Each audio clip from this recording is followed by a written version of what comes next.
गेरुआ कपड़ा पहनने के बाद भी मंत्री और भी मुख्यमंत्री भी बन रहे हैं। ये नहीं चलेगा।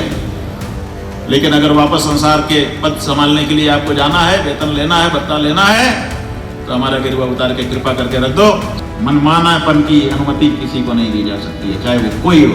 नमस्कार, स्वागत है आपका सी न्यूज भारत पर। आपके साथ मैं हूं इशिता तिवारी। राजधानी लखनऊ से खबर है, जहां इन दिनों पधारे शंकराचार्य अभय मुक्तेश्वरानंद महाराज ने गौ माता को राष्ट्रीय पशु घोषित किए जाने की मांग को लेकर धर्म युद्ध का शंखनाद किया है। आशियाना स्थित स्मृति उपवन में बुधवार शाम आयोजित प्रेस वार्ता के दौरान उन्होंने बिना नाम लिए उत्तर प्रदेश सरकार और कुछ संतों पर भी तीखा प्रहार किया। शंकराचार्य ने मंच से घोषणा करते हुए कहा कि 3 मई से जनपद गोरखपुर से पूरे प्रदेश में गौ संरक्षण और गौ माता को राष्ट्रीय पशु घोषित करने की मांग को लेकर प्रदेश परिक्रमा शुरू की जाएगी, जिसका समापन 23 जुलाई को गोरखपुर में ही होगा। इसके बाद 24 जुलाई को लखनऊ के स्मृति उपवन में पुनः एक बैठक आयोजित की जाएगी। प्रेस वार्ता के दौरान उन्होंने तंज कसते हुए कहा कि कुछ लोग संत समाज में गेरुआ वस्त्र धारण करने के बाद भी सांसारिक मोह माया से मुक्त नहीं हो पाए हैं और शासकीय पदों पर रहते हुए विधायक और एमएलए बनकर भोग विलासिता का जीवन जी रहे हैं। कुछ साधु संत घर छोड़ करके, घर माने संसार छोड़ करके निकल गए। कहते हैं कि हम अब धर्म के मार्ग पे चले गए, अब तो हम आत्मज्ञान प्राप्त करेंगे या भगवान की शरण प्राप्त करेंगे, द्वैत अद्वैत में जैसा उनका दर्शन है उसके अनुसार। लेकिन गेरुआ कपड़ा पहनने के बाद भी, संप्रदायों का नाम और दीक्षा प्राप्त कर लेने के बाद भी फिर वो संसार का पद संभालने के लिए जा रहे हैं। कोई प्रोफेसर बन रहा है।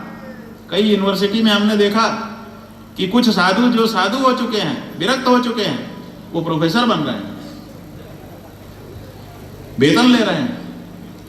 कई जगह हमने देखा कि विधायक और सांसद बन रहे हैं, धर्मनिरपेक्षता की शपथ ले रहे हैं और वहां से वेतन भत्ता उठा रहे हैं।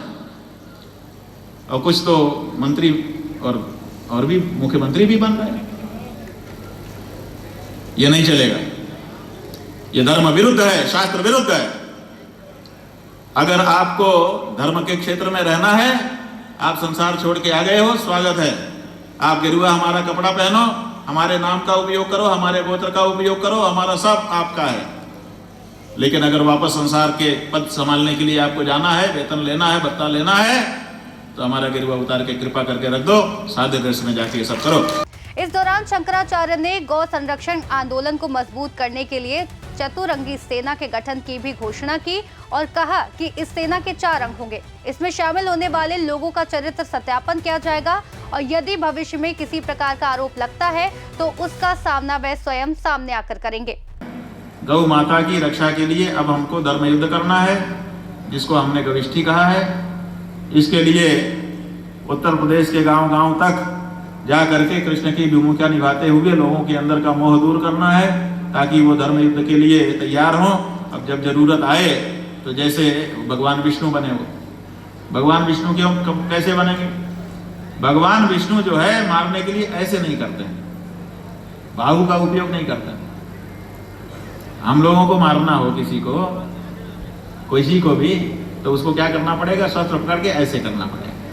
भगवान विष्णु ये नहीं करते हैं। भगवान विष्णु यूं है, उंगली ऊपर किए हैं, उसी में चक्र घूमता है और चक्र जो है उसको कहना भी नहीं पड़ता। वो चक्र स्वयं में इतना समझदार है कि जब देखता है कि काम करना है तो निकल के जाता है, काम करके वापस आ जाता है कि नहीं? तो हमारे भगवान विष्णु उंगली का उपयोग करते हैं, नारायण, बद्री नारायण।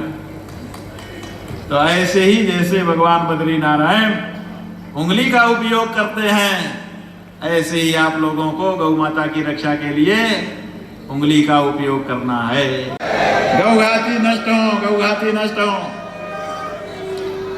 लखनऊ से सी न्यूज संवाददाता उमेश विश्वकर्मा की रिपोर्ट।